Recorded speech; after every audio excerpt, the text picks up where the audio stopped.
వైఎస్ఆర్ జిల్లాకు జగన్ అన్యాయం, కడపగడ్డపై పీసీసీ అధ్యక్షురాలు షర్మిల. తొలిసారి వైఎస్ భారతి పేరు ప్రస్తావన. సాక్షి సంస్థలో తనకు సగం వాటా ఉందని, ఇప్పుడు ఆ సంస్థ తనపైనే బురద జల్లుతోందని పీసీసీ అధ్యక్షురాలు షర్మిల మండిపడ్డారు.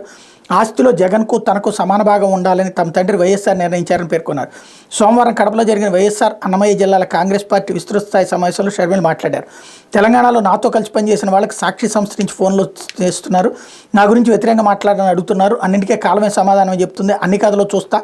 వైకాపాను అధికారంలోకి తేవడానికి 3200 కిలోమీటర్లు పాదయాత్ర చేస్తే, జగన్ కోసం అంత త్యాగం చేస్తే నాపై మూకుమ్మడిగా దాడి చేస్తున్నారు.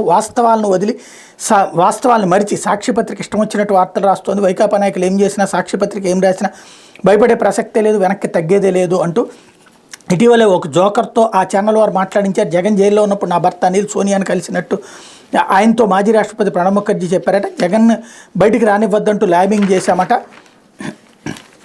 ఇప్పుడు బదులు చెప్పడానికి ప్రణబ్ లేరు. అప్పుడు అనిల్ భారతి కలిసే సోనియా వద్దకు వెళ్ళారు. భారతికి తెలియకుండా సోనియాను పదవి కోసం అనిల్ అడిగారా? భారతిరెడ్డి లేనప్పుడు అడిగారా? కనీసం ప్రణబ్ కుమారుడిని అడిగైనా నిజాలు చెప్పించండి. నాకు పదవీకాంక్ష ఉంటే నాన్న ఉండగానే అడిగి తీసుకున్నా, వైకాపాలోనైనా తీసుకున్నా.